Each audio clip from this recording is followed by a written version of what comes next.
On Live at 9, Memphis Mayor Jim Strickland continues to voice his frustrations with the city's ongoing crime problems and says he wants to see changes in our criminal justice system. And he is not alone when it comes to calls for reform on the state and local level. But what can be done to keep Memphians safe? Mayor Strickland joins us live this morning. Happy to have you. Good morning. Thank you very much. Let's jump right in.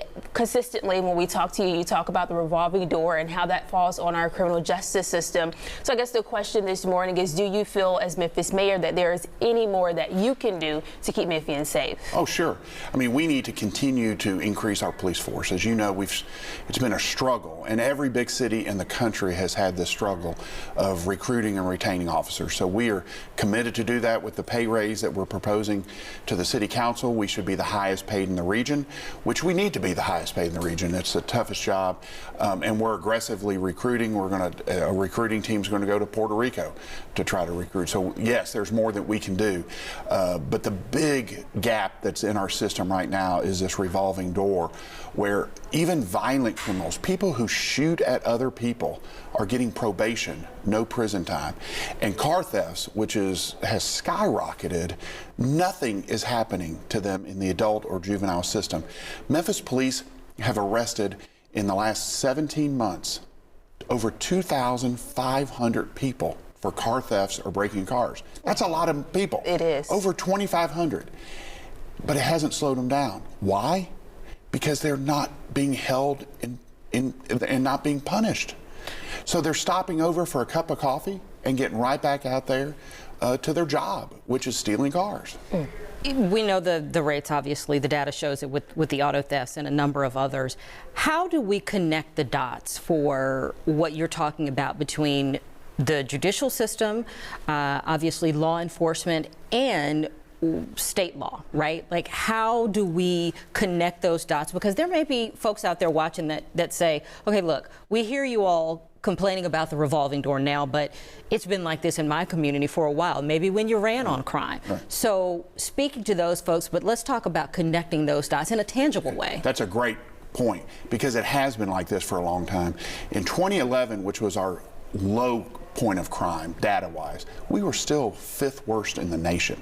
Why? Because our laws and our courts are weak. Our law allows people to shoot at others and get probation. 25% of those folks are getting probation, and about 35% are getting really light sentences. The state law needs to change. I was at a neighborhood meeting just this Monday night talking about it. How do you connect it? The voters have to say to our state representatives and state senators, we want tougher laws, and we have to let the court system know we want those enforced more stringently.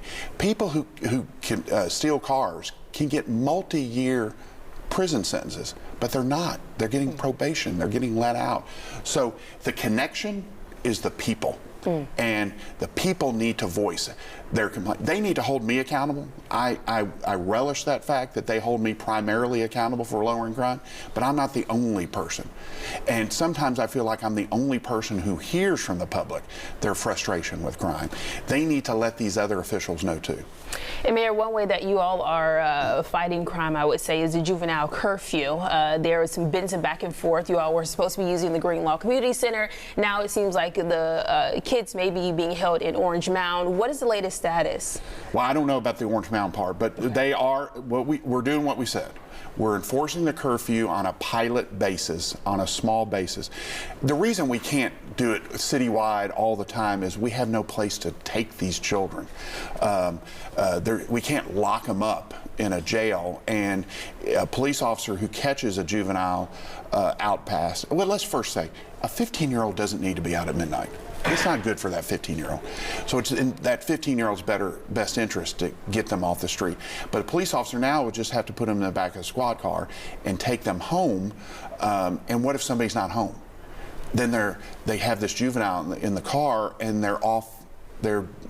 So we're doing this in small increments now, because it's where do you take the young people, and that's the thing we're working through right now. Do you feel like the position's been clarified quickly on the Green Law Community Center and what it really is supposed to be used for? Because there was a lot of debate about that. You're right.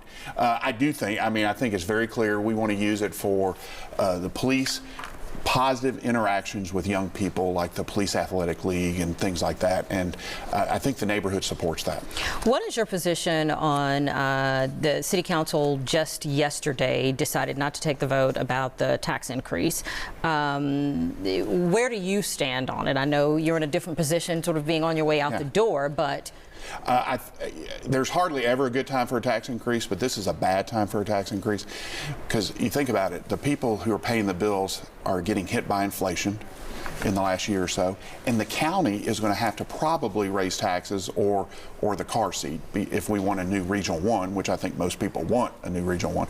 So are they really going to get a county hit and a city hit at a time of high inflation? I think this is a wrong time to do it. And in addition to that, in a couple years, the city is going to benefit by $50 million a year because of our debt. Our mortgage payment is going down by $50 million a year. Our whole budget's $800 million, so that's a huge. So if they just are patient for a couple years, they're going to have a lot of money. So more money will be freeing up in the coming years. Yes, ma'am.